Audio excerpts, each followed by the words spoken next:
علماء کرام، مشائخ اعظام، تحریک لبیک یا رسول اللہ کے ذمہ داران و کارکنان، بالخصوص میرے ساتھ تشریف لائے ہوئے میرے برادر مکرم سید السادات جناب سید احمد شاہ صاحب بخاری دامت برکاتہم و فیوزاتہم علینا، یہاں پر میزبان محفل جناب قاری آصف مہروی صاحب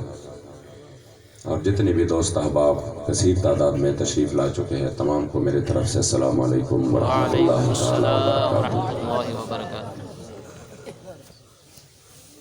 کائنات میں جن کو بھی عزتیں ملی ہیں میرے سرکار کی وجہ سے ملی، اور جن کا بھی نام رہے گا حضور ہی کی وجہ سے رہے گا۔ جس طرح حضرت سیدنا بلال رضی اللہ تعالیٰ عنہ نے اپنی زبان میں میرے کریم آقا سے فرمایا، اور پھر اس کی ترجمانی حضرت سیدنا حسان ابن ثابت نے کی، فرمایا کہ اذ المکارم فی آفاقنا اذا ذکرت ونحن بک فینا یضرب المثل۔ یا رسول اللہ، قیامت تک ہمارے ناموں کے چرچے ہوں گے،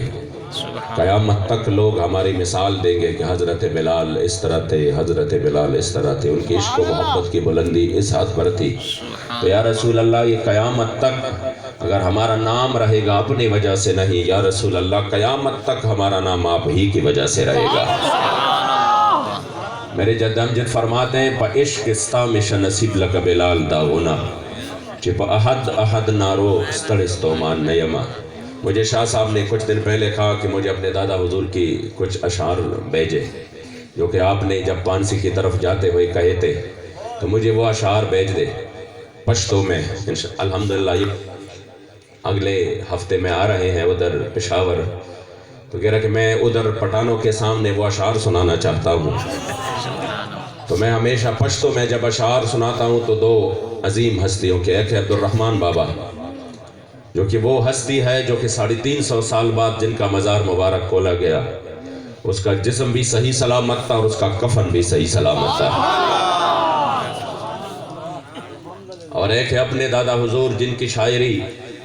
جنہوں نے جس طرح حضور امیر المجاہدین حضرت کفایت اللہ کافی کی جب اشعار سناتے ہیں کہ آپ کے جسم مبارک پر اسریا پیرے گئی، اور پھر آپ جب پانسی کی طرف جا رہے تھے تو یہی سنا رہے تھے، کوئی گل باقی رہے گا نہ چمن رہ جائے گا، پر رسول اللہ کا دین حسن رہ جائے گا، اور سب فنا ہو جائیں گے کافی، ولیکن حشر تک نعت حضرت کا زبانوں پر سخن رہ جائے گا۔ تو واللہ جب 1953 میں میرے جد امجد پر لاہور میں آپ نے جلسہ کیا اور گجرات میں پھر آپ گرفتار ہو گئے 18 فروری 1953 کو، جب آپ گجرات میں گرفتار ہو گئے تو اسی وقت انہی لوگوں نے جب آپ کو گجرات کی جیل بھیج دیا اور کال کوٹری میں بند کیا، تو ایک قادیانی نواز نے آ کے کہا کہ آپ کو پھانسی دی جائے گی، تو آپ کے آنکھ مبارک میں آنسو آ گئے۔ تو اس نے کہا ابھی تو نہیں دی جائے گی، آپ تو ابھی سے ڈر گئے، پھانسی میں تو ابھی ٹائم ہے، لمبی پروسیس ہے، یہ چلے گا، پھر اس کے بعد آپ کو پھانسی دی جائے گی۔ تو آپ نے اسی وقت ان کو کہا کہ خبیث، میں اس وجہ سے تو نہیں آنسو میرے جاری نہیں ہوئے کہ میں موت سے ڈر رہا ہوں،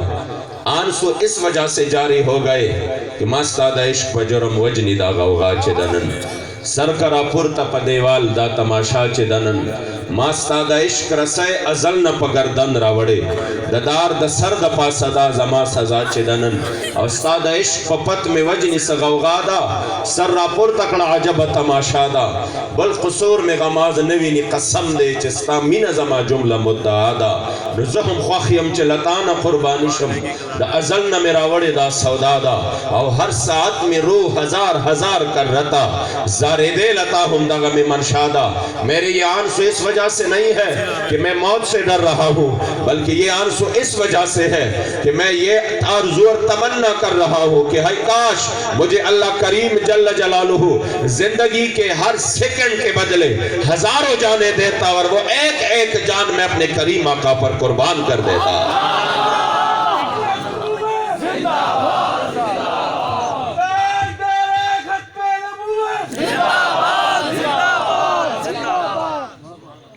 واللہ یہ ایک جان تو کیا کرو تیرے نام پہ جان فدا، نہ بس ایک جہاں دو جہاں فدا، دو جہاں سے بھی نہیں جی برا، کروں کیا کروڑ جہاں نہیں۔ یہ سرکار کی لمحہ لمحہ حضور تاجدار بریلی فرماتے ہیں کہ اگر سرکار کا نگاہ کرم اور رحمت کی چادر اس امت سے، اس دنیا سے سیکنڈ کے 1000ویں حصے کے لیے بھی اٹھ گیا تو ابھی کے ابھی فنائے مطلق ہو جائے گا۔ سب کچھ اللہ کریم جل جلالہ اسے لمحے ختم کر دے گا،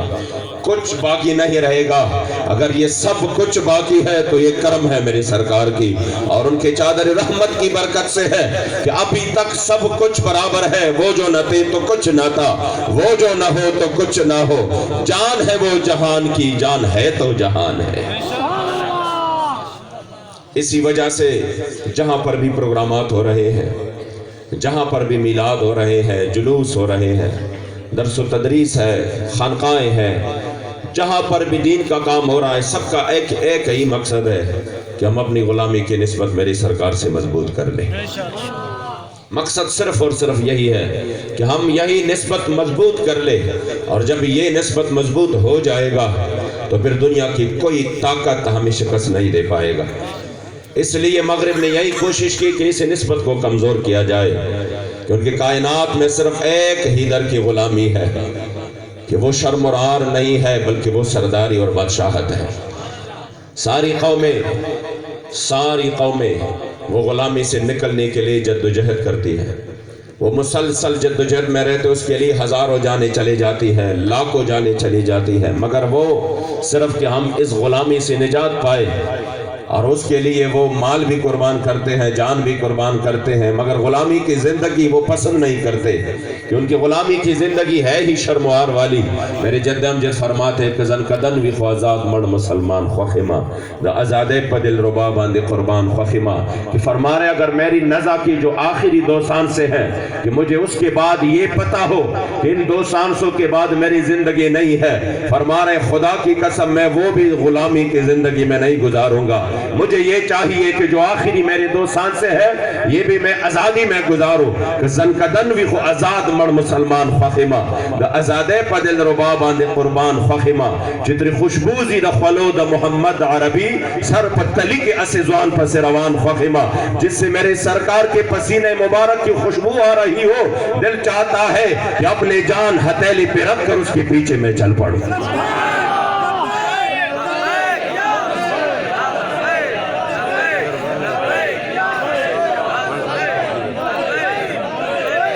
تمام دوست احباب لبیک کا نعرہ صحیح انداز سے بلند کرے، لبیک لبیک لبیک یا رسول اللہ، لبیک لبیک لبیک یا رسول اللہ، لبیک لبیک یا رسول اللہ۔ کسی نے بھی ابھی تک یہ نہیں کہا کہ نہیں ہمیں غلامی کی زندگی، یہ تو اب ہم جس دور میں گزر رہا ہے ان غلاموں کا یہ مسلک ہے کہ ناقص ہے کتاب، سکھاتی نہیں مسلمان کو غلامی کی آداب۔ اب یہ ہمیں غلامی میں جھونک رہے ہیں، لیکن کائنات میں ایک ہی جگہ ہے کہ جہاں پر جب بندہ غلام بن جاتا ہے تو پھر وہ غلام نہیں رہتا۔ یہ بات آپ اپنے پاس رکھیں، اس کو یاد رکھیں کہ ایک ہی جگہ ہے اور کوئی جگہ نہیں۔ پھر جہاں پر بھی بندہ غلام بن جاتا ہے دوسری جگہ وہ ہمیشہ ذلیل و خوار ہی ہوتا رہا، لیکن ایک ہی جگہ ہے جہاں بندہ غلام بن جاتا ہے پھر وہ غلام نہیں رہتا، پھر اللہ کریم جل جلالہ ان کو بادشاہت اور سرداری عطا کر دیتا ہے، اور وہ ہے میرے کریم آقا کی در کی غلامی۔ اور پھر جب اسی در کا بندہ غلام بن جاتا ہے پھر وہ غلام نہیں رہتا، پھر کائنات کی ہر شے اللہ کریم ان کی غلامی میں لے آتا ہے۔ میرے کریم آقا کی غلامی حضرت صحابہ کرام نے کی، حضرت سعد نے کی، حضرت سیدنا سلمان فارسی نے کی، تو جب دریائے دجلہ کے کنارے پر آ گئے اور فارسیوں نے پل توڑ دیے تو آپ نے یہ نہیں کہا کہ اب ہمیں ضرورت ہوگی پل کی، کشتیوں کی، پھر اس کے بعد ہم چلے جائیں گے۔ جب حضور کے غلام ٹھہرے تو پھر پانیوں پر بھی حکم چلا کہ آپ نے جب دریائے دجلہ کے سامنے آ گئے اور کہا کہ اے دریا ہمیں راہ چاہیے، تو وہی دریائے دجلہ نے آپ کو راہ دی، اور آپ اپنے لشکر سمیت جب اس طرف جا رہے تھے تو وہ فارسی چیختے چلاتے کہہ رہے تھے یہ انسان نہیں ہے، اگر یہ انسان ہوتے تو یہ دریا اس کو یہ راستے نہیں دیتے۔ تب علامہ اقبال کی روح تڑپ اٹھی اور فرمایا یہ غازی یہ تیرے پر اسرار بندے جنہیں تو نے بخشا ہے ذوق خدائی، اور دنیم ان کے ٹھوکر سے سہرا وہ دریا سمٹ کر پہاڑ ان کے حیبت سرائی، اور دو عالم سے بیگانہ کرتی ہے دل کو عجب چیز ہے لذت آشنائی، شہادت ہے مطلوب و مقصود مومن نہ مال غنیمت نہ کشور کشائی۔ یا رسول اللہ لبیک لبیک لبیک یا رسول اللہ لبیک لبیک لبیک یا رسول اللہ لبیک لبیک لبیک یا رسول اللہ لبیک لبیک لبیک یا رسول اللہ لبیک لبیک لبیک یا رسول اللہ لبیک لبیک لبیک یا رسول اللہ لبیک لبیک لبیک یا رسول اللہ لبیک لبیک لبیک یا رسول اللہ لبیک لبیک لبیک یا رسول اللہ لبیک لبیک لبیک یا رسول اللہ لبیک لبیک لبیک یا رسول اللہ لبیک لبیک لبیک یا رسول اللہ لبیک لبیک لبیک یا رسول اللہ لبیک لبیک لبیک یا رسول اللہ لبیک لبیک لبیک یا رسول اللہ لبیک لبیک۔ جب فاتح افریقہ حضرت سیدنا عقبہ بن نافع رضی اللہ تعالیٰ عنہ، آپ وہ ہستی ہے کہ جب آپ اسلام کا جھنڈا لے کر نکلے اور افریقہ کے اس جنگلات اور اس صحراؤں کو پار کر کے عبور کر کے آپ نے حضور کی دین کا جھنڈا کہاں تک پہنچا دیا، جب وہ